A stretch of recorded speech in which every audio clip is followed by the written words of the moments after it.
नमस्कार दोस्तों, स्वागत है आपके अपने YouTube channel AP nursing classes पे। आज का हमारा टॉपिक है दैट इज द इम्यूनोग्लोबुलिन्स और एंटीबॉडीज।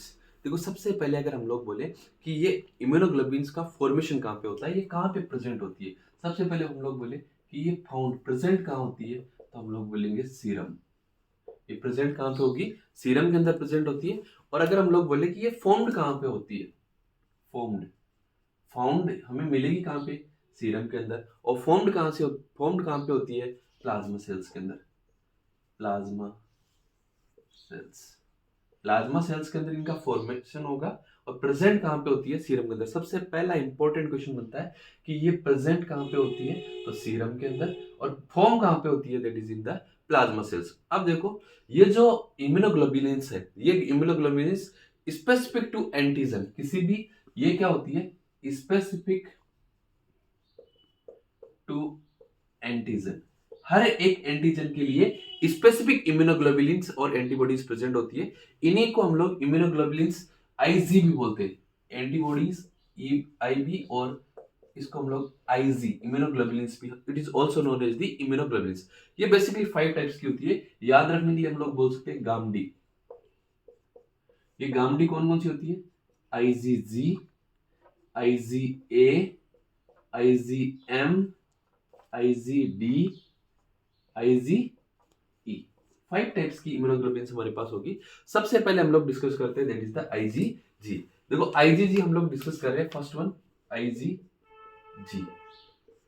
अगर आईजीजी की डिस्कशन हम लोग करें, सबसे पहले ये तो होती है स्मॉलेस्ट इन साइज होती है, और दूसरा मैक्सिमम डेली प्रोडक्शन होता है। देखो, सबसे पहले अगर हम लोग बोले कि स्मॉलेस्ट इन साइज होती है, अगर आपसे कॉम्पिटिटिव एग्जाम में पूछा जाए smallest size of immunoglobulins, then IgG.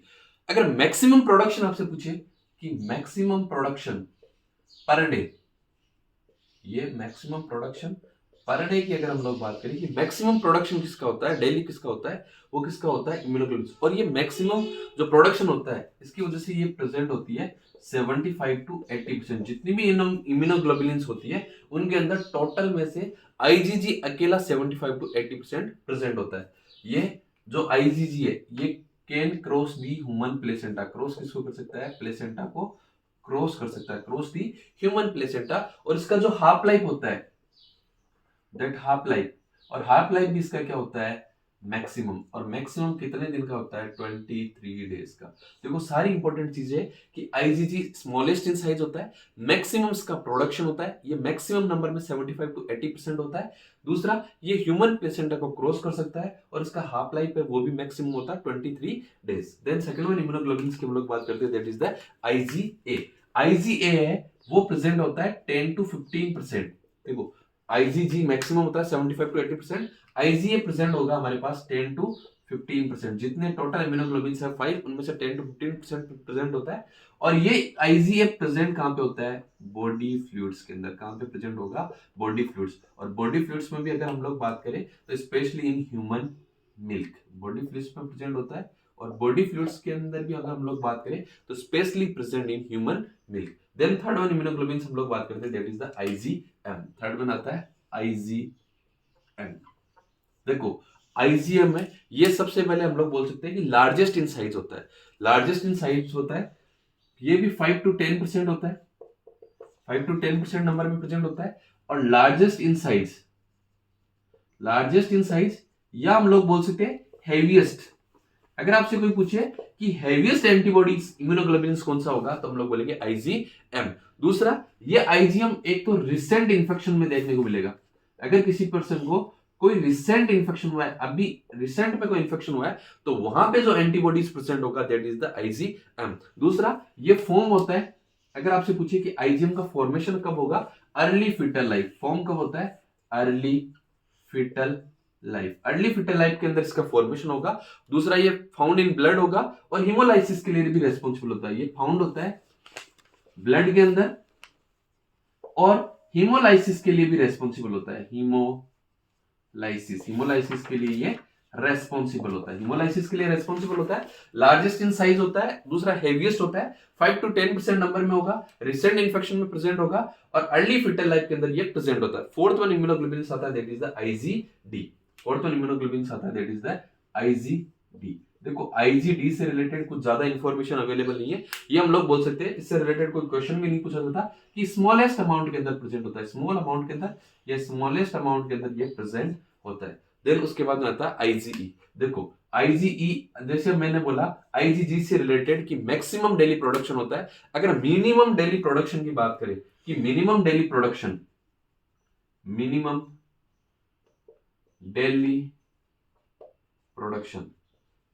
Daily production किसका होगा? IgE का। और ये IgE है, ये पैरासाइटिक इंफेक्शन के अंदर भी प्रेजेंट होता है। अगर किसी पर्सन को पैरासाइटिक इंफेक्शन है तो पैरासाइटिक इंफेक्शन के अंदर भी प्रेजेंट होता है।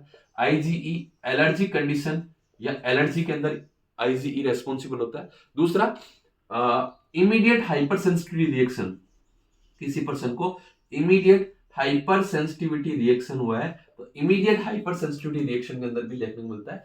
ये थे हमारे इम्यूनोग्लोबुलिन्स। अब देखो इम्यूनोग्लोबुलिन्स की वजह से एक डिसऑर्डर होता है, that disorder is known as the multiple myeloma.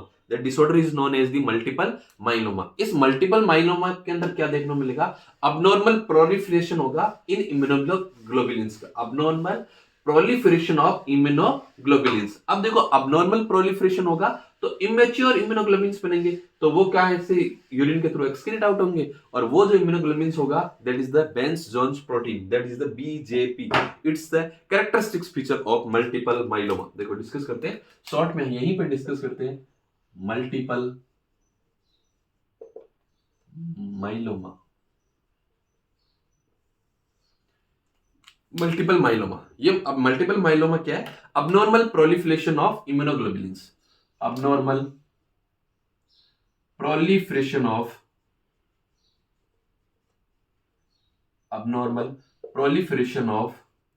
Immunoglobulins. अगर अबनॉर्मल प्रोलिफरेशन होगा तो ये क्या होगा? अबनॉर्मल प्रोलिफरेशन होगा तो इमेच्योर इम्यूनोग्लोबुलिन्स बनेंगे, इमेच्योर होंगे तो कहां से निकलेंगे? यूरिन के थ्रू निकलेंगे, और यूरिन के थ्रू निकलेंगे तो important characteristics feature that is the BJP। और BJP हमारे पास क्या है? That is the Bence Jones protein, Bence Jones protein. It is the characteristics features of multiple myeloma. Multiple myeloma का कैरेक्टरिस्टिक्स फीचर अगर हम लोगों से पूछे तो बेंस जोन्स प्रोटीन। अब दूसरा, इसके अंदर ओस्टियोक्लास्ट एक्टिविटी स्टिमुलेट होती है, ओस्टियोक्लास्ट स्टिमुलेट होती है। देखो आप सबको पता होगा कि दो तरह की बोन सेल्स होती है, एक होती है बोन फॉर्मेशन सेल और एक होती है बोन डिस्ट्रक्टिंग सेल। जो ओस्टियोक्लास्ट होती है that is the bone destructing cells, और ओस्टियोब्लास्ट होती है that is the bone formation cells. तो ओस्टियोक्लास्ट क्या करती है? डैमेज करती है बोन को। ओस्टियोक्लास्ट क्या करती है? डैमेज करती है बोन को। तो मैंने ऑलरेडी बताया ना आपको कि ओस्टियोक्लास्ट बोन को डिस्ट्रक्ट करने वाली सेल्स होती है और ओस्टियोब्लास्ट बोन को फॉर्मेशन करने वाली सेल्स होती है। दूसरा, अगर हम लोग इसके अंदर बोले, इसके ट्रीटमेंट के अंदर हम लोग जो ड्रग काम में लेते हैं that is the bisulphate, that is the bisphosphonate, हम लोग बोल सकते हैं बिस्फोनेट। और ये बिस्फोनेट क्या करती है? ये स्टिमुलेट करती है ओस्टियोब्लास्ट को, ये स्टिमुलेट करती है ओस्टियोब्लास्ट को। देखो ओस्टियोक्लास्ट यहाँ पे स्टिमुलेट हो रही है तो बोन डिस्ट्रक्ट हो रहा है, ओस्टियोब्लास्ट स्टिमुलेट होगी तो बोन का फॉर्मेशन होगा, ये ड्रग है। इस ड्रग का एक साइड इफेक्ट होता है that is the oesophagitis. That drug will cause the oesophagitis अगर पेशेंट को हो रहा है तो हम लोग पेशेंट को सजेस्ट करेंगे इंक्रीज वाटर इनटेक। इस इसोफेजाइटिस से बचने के लिए पेशेंट को हम लोग क्या बोलेंगे कि वाटर का इंटेक यहाँ पे ज्यादा करना है। पेशेंट को हाइपर कैल्सीमिया भी इसके अंदर देखने को मिलेगा। It's all about the multiple myeloma and immunoglobulins. अगर वीडियो अच्छा लगे तो लाइक करना, शेयर करना, सब्सक्राइब करना। Thank you so much.